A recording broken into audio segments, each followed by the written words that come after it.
आमतौर पे जब खुदा परस्तों या थियस्ट से पूछा जाता है कि वो खुदा को क्यों मानते हैं, तो बहुत से जवाब सुनने को मिलते हैं, बहुत सी लॉजिकल रीजंस दी जाती हैं। जब कहा जाए कि साइंसी सबूत दिया जाए तो बात को घुमा दिया जाता है। कहा जाता है कि खुदा कोई फिजिकल एंटिटी नहीं जिसका फिजिकल एविडेंस दिया जाए। इस तरह के गैर साइंसी और इलॉजिकल जवाब पे बहुत से एतराज़ात किए जाते हैं, मगर मजहबी लोग कहते हैं कि गोया खुदा को साइंसी तौर पे साबित करना मुमकिन नहीं, पर इसे मंतकी और फिलोसफिकल तौर पे यानी लॉजिकली एंड फिलोसफिकली ज़रूर साबित किया जा सकता है। इस मामले में बहुत से खुदापरस्त बहुत से आर्ग्यूमेंट्स पेश करते हैं, मगर वो हमेशा ही अपना सबसे lethal argument first cause argument या खुदा के कायनात के शुरू होने की वजह को करार देते हैं और कॉज एंड इफेक्ट के प्रिंसिपल को खुदा के वजूद की वजह करार देते हैं। आमतौर पे इनका मानना होता है क्योंकि कायनात शुरू हुई और कोई भी शय किसी वजह के बगैर शुरू नहीं हो सकती, इसलिए कायनात की वजह लाजमी है और यही वजह खुदा है। इस तरह से खुदा परस्त खुदा के वजूद के मुकदमे को जीतने की कोशिश करते हैं।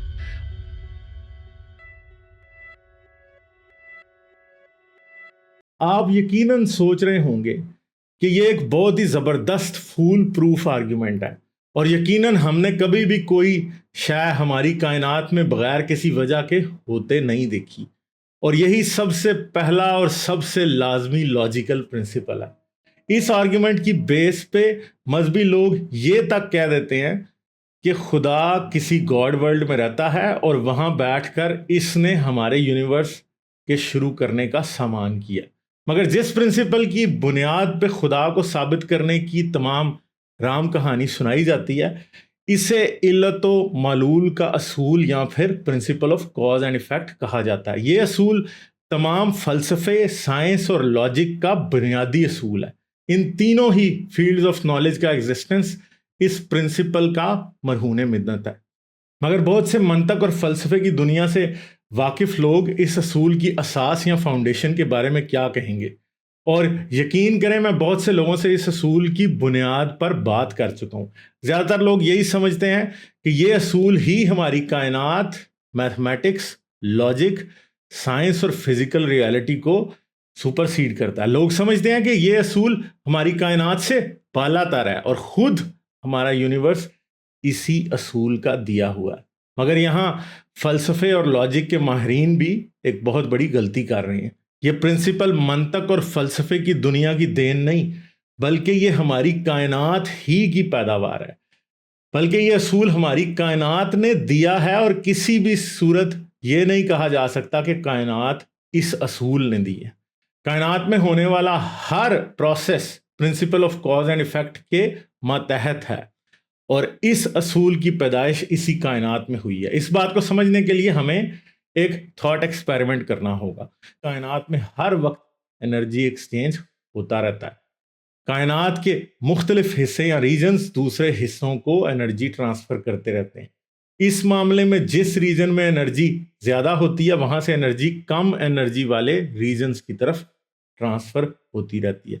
इसकी आसान सी मिसाल हमारा सोलर सिस्टम है। सोलर सिस्टम में सूरज एनर्जी पैदा करता है और सूरज में ही सबसे ज़्यादा एनर्जी है और सूरज में होने वाले न्यूक्लियर फ्यूजन के प्रोसेस की वजह से जो भी एनर्जी पैदा होती है वो बाहर की तरफ यानी कम एनर्जी वाले रीजन्स की तरफ जाती है और वही एनर्जी हमारी ज़मीन पे ज़िंदगी और दूसरे तमाम प्रोसेसेस की वजह बनती है।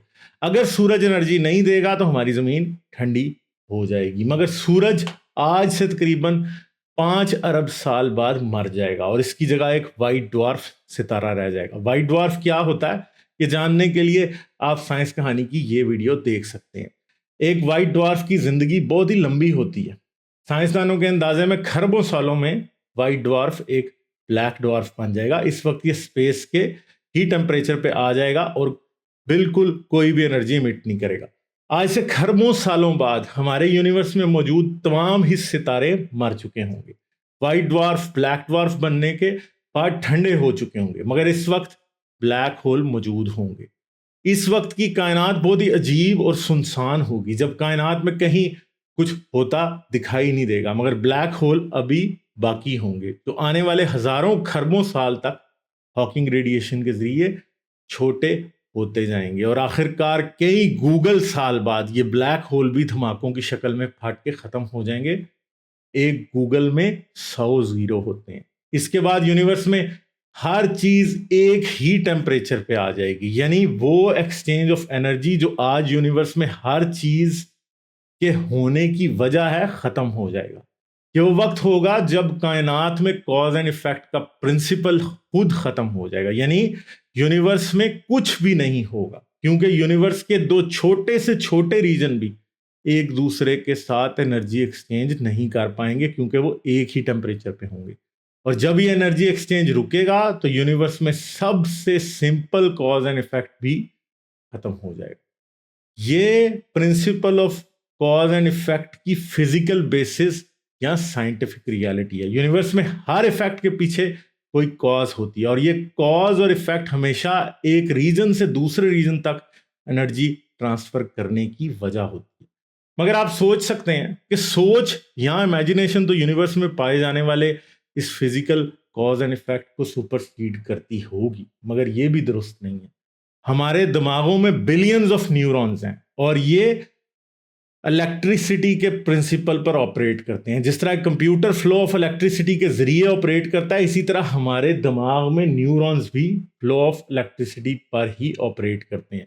और ये फ्लो ऑफ इलेक्ट्रिसिटी बहुत से केमिकल प्रोसेसेस की वजह से पॉसिबल होता है और मुख्तलिफ किस्म के केमिकल प्रोसेसेस को भी हीट एक्सचेंज की ज़रूरत होती है। मगर जब हीट एक्सचेंज पॉसिबल ही नहीं होगा तो हमारी तरह की न्यूरल एक्टिविटी या सोच और इमेजिनेशन भी पॉसिबल नहीं रहेगी। यानी जब principal of cause and effect खत्म होगा तो सोच, इमेजिनेशन भी खत्म हो जाएगी। मगर यहां यह भी सोचिए, अगर यूनिवर्स की लैक ऑफ एनर्जी एक्सचेंज की सिचुएशन सोच को भी खत्म कर सकती है, तो यह भी याद रखें कि principal of cause and effect शुरू भी इसी यूनिवर्स के साथ हुआ था। दुनिया में आने वाले मुख्तलिफ फिलोसोफर जब principal of cause and effect की बात करते हैं तो वो बेसिकली एक एम्पिरिकल प्रिंसिपल की बात कर रहे होते हैं, चाहे वो इसे समझें या ना समझें। एम्पिरिकल से मतलब एक ऐसा प्रिंसिपल है जिसे हमने ऑब्जर्वेशन या मुशाहिदे के थ्रू समझा है।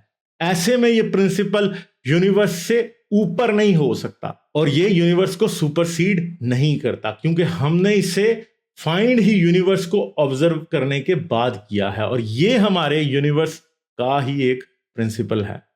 क्योंकि इस प्रिंसिपल को यूनिवर्स ने पैदा किया है, इसलिए इस प्रिंसिपल को यूनिवर्स की पैदाइश पर अप्लाई करना करेक्ट नहीं है, क्योंकि प्रिंसिपल पैदा ही यूनिवर्स ने किया।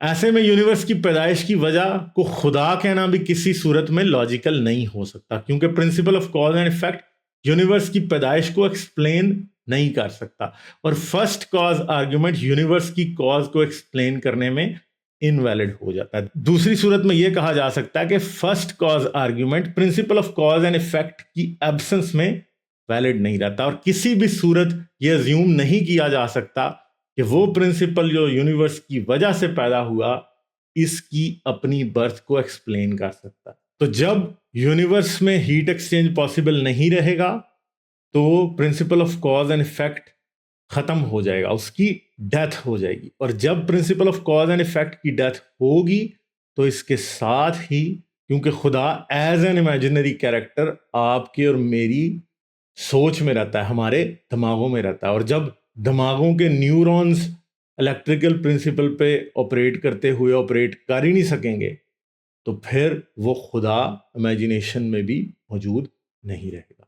उम्मीद है आपको ये सारी बात समझ आ गई होगी। इस वीडियो को लाइक और शेयर कर दें, कमेंट्स में अपनी राय का इजहार ज़रूर करें, चैनल को सब्सक्राइब करके ऑल नोटिफिकेशन ऑन कर लें ताकि आने वाली वीडियोस के नोटिफिकेशन आपको मिलते रहें। मेरे चैनल को पेट्रियन पर सपोर्ट करके इस फ्री एजुकेशन में अपना हिस्सा डालें। पेट्रियन का लिंक इस वीडियो की डिस्क्रिप्शन और एंड स्क्रीन दोनों में मौजूद है। इस सीरीज की नेक्स्ट एपिसोड देखने के लिए यहाँ क्लिक करें, तमाम वीडियोस देखने के लिए यहाँ क्लिक करें, पेट्रियन पर सपोर्ट करने के लिए यहाँ क्लिक करें। अपना बहुत सा ख्याल रखिएगा। मैं आपसे मिलूंगा इस सीरीज की अगली वीडियो में। आदाब।